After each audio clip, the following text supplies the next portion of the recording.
ये वाकया आज से 10 साल पुराना है, जब मैं अपने चाचा और अपने कजिन भाई सूरज के साथ अपने गांव गया था। मैं और सूरज बहुत सालों बाद एक शादी अटेंड करने गांव पहुंचे थे। हम वहां के बारे में कुछ खास डिटेल्स नहीं जानते थे, क्योंकि इससे पहले हम जब गांव आए थे तब हम बहुत छोटे थे, तकरीबन 5-6 साल के थे।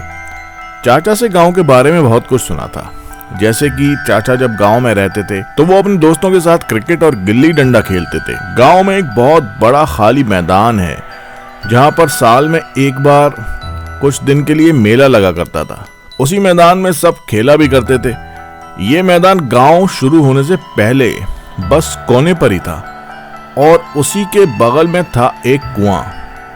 वैसे उस कुएं के बारे में हम बस इतना ही जानते थे कि एक जमाने में चाचा और उनके दोस्त उस कुएं में कूदकर नहाया करते थे, पर अब वो कुआं सूख चुका था और कुछ कूड़ा करकट भी पड़ा रहता था उसमें। गांव पहुंचने के बाद वहां बहुत से रिश्तेदारों से मुलाकात हुई और हम सबके घर उनसे मिलने भी गए थे।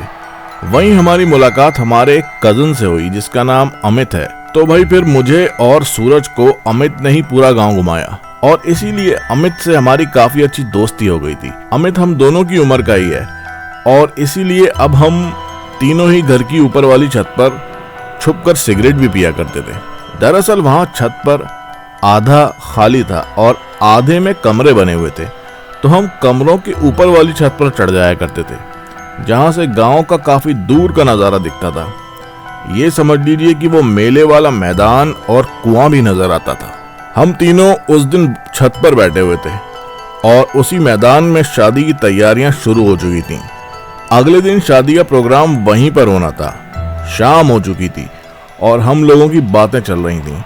तभी अमित ने उधर मैदान की तरफ इशारा करते हुए कहा, तुम दोनों वो मैदान के कोने में कुएं से पहले वो दीवार देख रहे हो? वो दीवार बहुत साल पहले इस कुएं को मैदान से अलग करने के लिए बनाई गई थी। ये सुनकर मैंने हैरानी से पूछा, लेकिन ये दीवार तो बस थोड़ी दूर तक बनी हुई है, मतलब अगर किसी को दूसरी तरफ आना या जाना हो तो वो दीवार की साइड से चला जाएगा, तो फिर इस दीवार का पर्पस क्या हुआ? अमित ये सुनकर मुस्कुराया और कहने लगा, इसके पीछे एक कहानी है। अब अंधेरा होने लगा है, आज नहीं फिर कभी दिन के टाइम सुनना। इस पर सूरज बोल पड़ा, दिन के वक्त क्यों, हमें अभी सुनना है। तो अमित ने कहा कि ये यहाँ का काफी डरावना किस्सा है, मुझे लगा कि तुम लोग कहीं डर ना जाओ। इस पर मैंने कहा कि हम नहीं डरते, तू सुना मेरे भाई।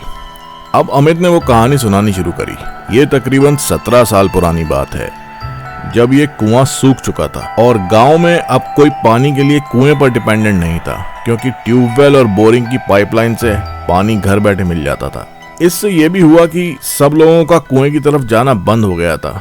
बस अब कुछ बच्चे ही मैदान में खेलने जाते थे। उस साल भी गाँव में हर साल की तरह उसी मैदान में मेला लगा था, पर अब की बार की खास बात यह थी कि मेले में एक जादूगर आया था, जिसने कि कुछ ऐसे जादू दिखाए कि यहाँ के लोगों ने आज तक नहीं देखे थे। मतलब कहा जाए तो लोगों का कहना यह भी था कि इस जादूगर के जादू में सिर्फ कोई ट्रिक्स या हाथ की सफाई वाले जादू नहीं थे, बल्कि कुछ ऐसे जादू थे जो कि काले जादू की तरफ इशारा कर रहे थे।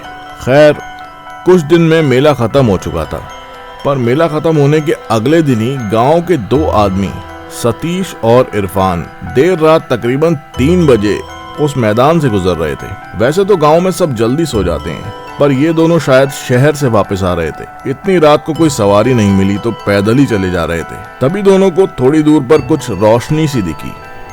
जब ध्यान से देखा तो कुछ ऐसा लगा कि रोशनी कुएं के पास दिख रही है और वहां 2 लोग खड़े हुए दिखे।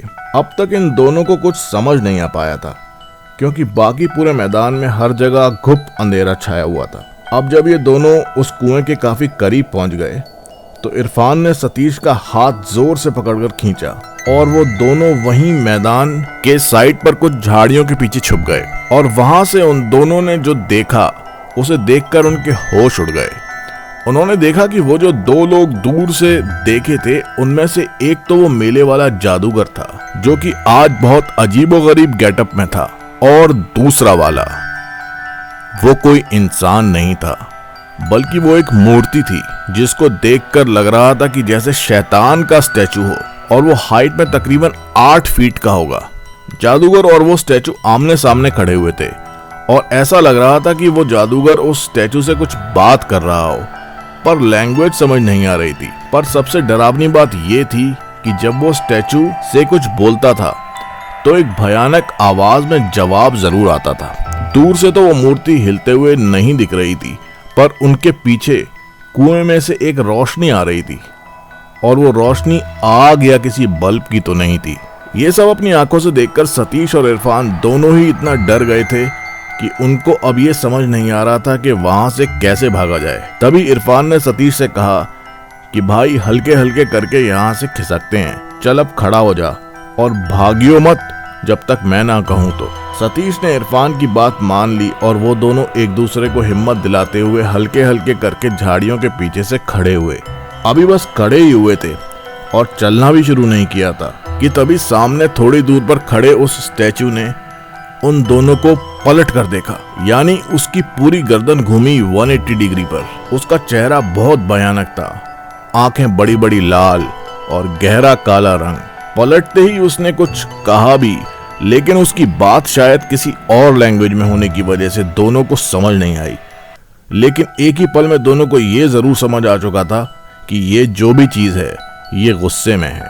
उसकी आवाज बहुत भयानक थी। ये सब कुछ ही सेकंड्स में हुआ था। ये सब देखते ही सतीश और इरफान ने भागना शुरू कर दिया और पीछे मुड़कर नहीं देखा। पर 2 कदम भागते ही सतीश जोर से गिर गया और उसे उठाने के लिए इरफान पलटा, और जैसे ही झुका तो वहां से आ रही रोशनी मानो डबल हो गई हो। पर अब जो मंजर उन दोनों दोस्तों ने देखा वो अपनी जिंदगी भर नहीं भूल पाएंगे। देखते देखते वो काला खतरनाक स्टैचू छोटे छोटे पार्टिकल्स में रेत बनकर ऐसे बिखर गया जैसे वहां कुछ था ही नहीं, जबकि वो जादूगर अभी भी वहीं खड़ा था।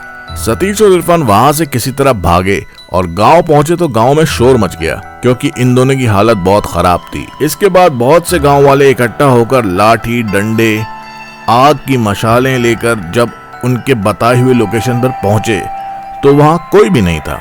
जब वो सूखे कुएं के अंदर झांका तो अंदर कुछ भी नहीं था। सब लोगों ने कहा कि तुम्हारा वहम होगा, यहाँ तो कोई भी नहीं है। अब सुबह होने लगी थी और हल्की रोशनी हो गई थी। तभी ये हुआ कि उनमें से एक गांव वाला पीछे हटते हुए किसी चीज से टकराकर एकदम गिर गया। जब देखा तो वहां एक काली सी मिट्टी थी, या कहा जाए राख का एक ढेर था। उस ढेर को देखकर सबको उन दोनों की बात पर थोड़ा यकीन होने लगा, लेकिन इसके बाद सब ने वापस गांव लौट जाना बेहतर समझा। अब सतीश और इरफान तो बहुत डर गए थे और इसलिए उन दोनों को कई दिन तक बुखार रहा। पर अजीब बात ये थी कि वो आदमी जो उस राख के ढेर से टकराया था उसकी तबीयत खराब हो गई और बार बार मुंह और नाक से ब्लीडिंग होने लगी। उसी दिन डॉक्टर को भी दिखाया, पर उसकी हालत बिगड़ती गई और जिस्म पर काले धब्बे पड़ चुके थे। इससे पहले कि इलाज के लिए शहर ले जाते अगले दिन उसकी डेथ हो गई। अब मामला सीरियस हो चला था। सतीश और इरफान के साथ गांव के और लोग भी बहुत डरे हुए थे। कुछ समझ नहीं आ रहा था, पर यह तो समझ आ रहा था कि वो कुएं के पास जो काली राख है वो और किसी की भी जान ले सकती है। अब लोग वहां जाना नहीं चाहते थे। इस सब मुसीबत के बाद गांव के सरपंच ने कहा कि अब हमारी मदद एक ही आदमी कर सकता है, जिसका नाम सैयद बाबा है, और वो गांव से बाहर एक गैर आबाद इलाके में रहते हैं। पर वो भी एक मूडी आदमी है, लोग उनको पागल भी कहते हैं। लेकिन सबने ये डिसाइड किया कि उनके पास जाकर उनको सिचुएशन बताई जाए, शायद कुछ हेल्प कर दें हमारी। अब जब गांव के सरपंच उनके पास कुछ लोगों को लेकर पहुंचे और उन्हें पूरी कहानी समझाई तो सैयद बाबा ने कुछ नहीं कहा। वो बस मुस्कुराए और आंखें बंद करके कुछ देर तक ध्यान लगाकर बैठे रहे। फिर एकदम उठकर खड़े हो गए और हाथ के इशारे से कहा कि चलो।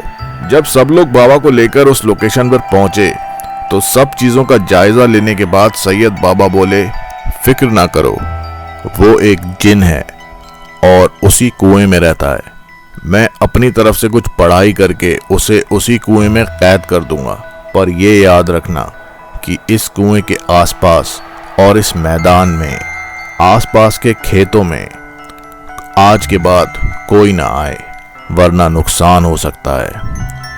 इस पर सरपंच ने कहा कि मैदान और खेतों में ना आना तो पॉसिबल नहीं हो पाएगा, क्योंकि इस मैदान में मेला भी लगता है और गांव का बाजार भी लगता है, और खेतों में तो किसान काम कैसे छोड़ सकता है। इस पर सैयद बाबा ने सोचकर बोला, अच्छा तो एक काम करो कि एक 20 फीट की दीवार, बहुत मजबूत दीवार, यहां से यहां तक बनवा लो। इसके बाद कम से कम इस दीवार के उस तरफ असर खत्म हो जाएगा। लेकिन ये याद रहे कि कभी भी कोई इस कुएं से छेड़छाड़ ना करे और ना ही इस कुएं में कभी कोई उतरे। सबने ये बात मान ली और अगले दिन से ही वहां दीवार बननी शुरू हो गई, और वो राख को सैयद बाबा ने अपने हाथों से एक बड़े बोरे में डालकर खुद ही उस कुएं में फेंक दिया, और उस कुएं पर एक बड़ा लोहे का जाल लगवा दिया जिस पर ताला लगा दिया गया था। तो वो दिन है और आज का दिन है, कोई भी उस कुएं के आसपास फटकता भी नहीं है। तो ये थी उस मैदान और कुएं के जिन की कहानी। अब अमित की कहानी एंड करने पर मैं और सूरज थोड़ा डर चुके थे और रात भी हो चुकी थी, जबकि हम अभी छत पर ही बैठे थे। मुझे तो इस कहानी पर यकीन आ गया था, पर सूरज ने मुस्कुराते हुए अमित से कहा, अगर हम रात में एक बार उस कुएं को देख कर आएं तो कैसा रहेगा? क्या पता हमें भी वो जिन दिख जाए। इस पर अमित ने कहा कि भाई शायद तुम इस बात को झूठ समझ रहे हो, पर एक खास बात ये भी है कि जब आसमान में अमावस का चांद होता है, उस रात आज भी इस कुएं में से रोशनी निकलती देखी गई है, और कई लोगों ने तो कुछ बहुत खतरनाक आवाजें भी सुनी हैं। तो सूरज बोला, तो दोस्तों अमावस वाली रात का प्लान बनाते हैं वहां जाने का। इस पर अमित ने कहा कि वहां रात में जाना ठीक नहीं होगा, पर मैं तुम्हें वो रोशनी रात को अपनी छत पर से दिखा सकता हूं।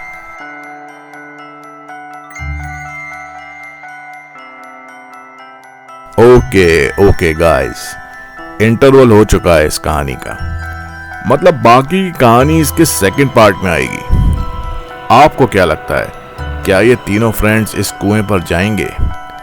देखते हैं नेक्स्ट पार्ट में। तो फिलहाल के लिए इस वीडियो को लाइक और शेयर कर दें, और ऐसे अलग अलग क्रीपी कंटेंट्स के लिए चैनल सब्सक्राइब कर लें ताकि आप तक वो डरावने नोटिफिकेशंस पहुंच सकें। साथ में हमारे फेसबुक और इंस्टाग्राम अकाउंट्स पर हमको फॉलो करना ना भूलें, लिंक्स डिस्क्रिप्शन में ऑलरेडी हैं। और कुछ रियल स्टोरीज और पैरानॉर्मल एक्सपीरियंसेस के लिए आप हमको हमारे live horror story sessions the paranormal podcast में ज्वाइन कर सकते हैं और अपनी स्टोरीज और एक्सपीरियंसेस हमसे लाइव शेयर कर सकते हैं। अपनी राय इस वीडियो के कमेंट्स में ज़रूर बताएं। तो गाइज अपना ख्याल रखें और दुआओं में याद रखें। This is fact matrix signing off. Bye bye.